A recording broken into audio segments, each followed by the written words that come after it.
This video is about using Gnuplot to create the illustrations you need for the sampling and aliasing tutorial.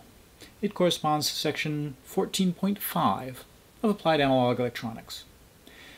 Now, I'm going to be using the data that I collected in a previous video.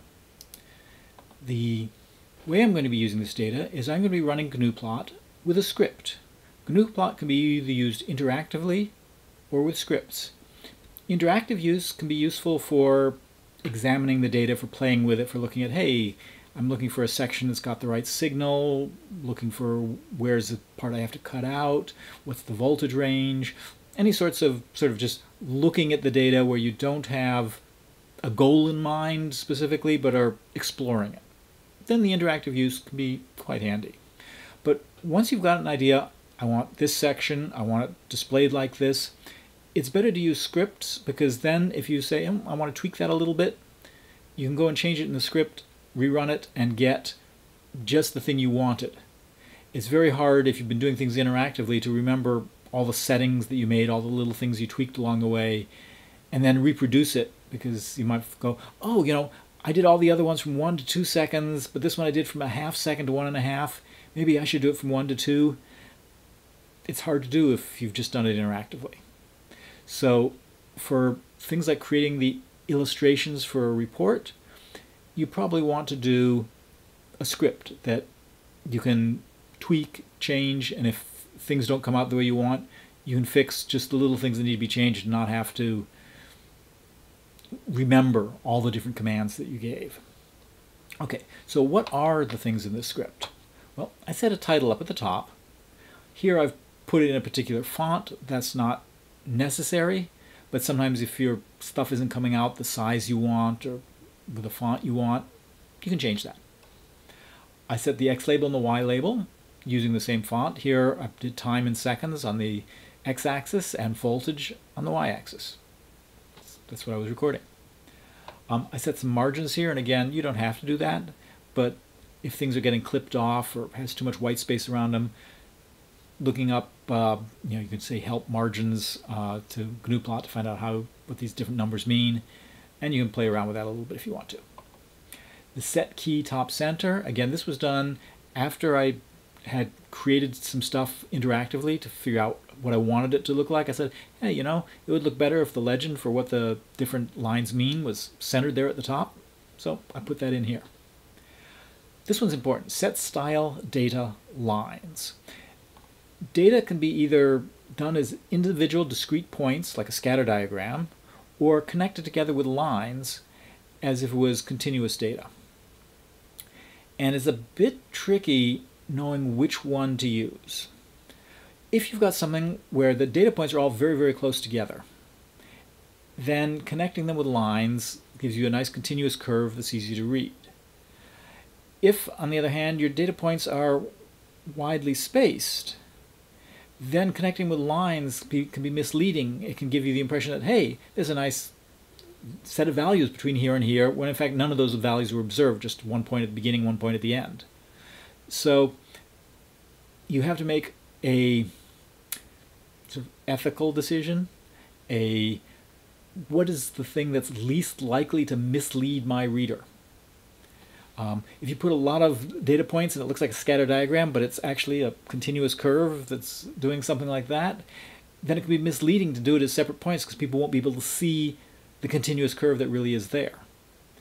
So you have to use your judgment on this one. Here, where I've got a lot of data points and I'm going to be showing a continuous signal that's sampled at those points, doing it with lines makes sense. It's the one that's least likely to mislead the reader. Okay, I set my X range. Here I said I was going to do 1 second, so I did from 1 second to 2 seconds. All right, I could have picked some other time in there that happened to be the one I picked arbitrarily. I set my Y range to be 0 to 3.9 volts. Well, my signal never went above 3.3 volts, so why did I go up to 3.9 volts here? Well, that was, again, something I did as a result of interactively playing with this thing. In order to make room for the key, I wanted the key to be sitting above where all the data was. I didn't want it to be blocking the data. So that was to make room for the key. And then I plot the data file, and it had this terrible name that I gave it in the other video. And I say using 1:2, that says use the first column, that's the time column, and the second column. That was the one that was sampled at 200 Hertz. And if you go and look at the file, you'll see that it actually tells you that in the file itself with the metadata. And I said, I'll make this one red. And then I'll do another one, same data, but now I'm using column 1 and column 3. And column 3 was the one that was downsampled by a factor of 20. So it was being sampled at 10 Hertz. And I'll color that one in blue. And the way I use this thing is I go to the directory where I have both the script and the data files.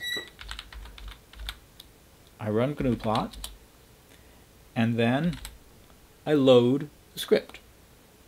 Put quotes around it so that it knows that it's a file name and it doesn't try to execute 6HZ minus AT. You don't want it to try and interpret that as a function. You want it to see it as a string so it knows it's a file name. And that pops up the Qt window here. And you can see that the red curve here is the ramp up and then flat spot, the ramp up and the flat spot, exactly what we were seeing when we were looking at with Pterodac and what we were expecting to see there given the signal we were putting in. And that's the one sampled at 200 Hertz. And the blue one, which was sampled at 10 Hertz, looks quite different. In fact, if you count, we got 6 spikes here in 1 second, and we're ending up pretty much in the same phase we started with, which is what we would expect for 6 Hertz. But here we've only got 4 spikes. And I leave it to you to work out a little bit what's going on here, but essentially what we've got here is a frequency of minus 4 Hertz, and that's why we're seeing only 4 spikes. But you're going to be wanting to get a lot of illustrations like this for your tutorial. You'll want to be able to explain what the apparent frequency is. If you look at this blue line here, the apparent frequency is minus 4 Hertz. Why? What's the formula for getting from the actual frequency to the apparent frequency? That's part of what your report's about. It's explaining that, getting actual computational predictions of what the apparent frequency will be, and showing your reader what that looks like.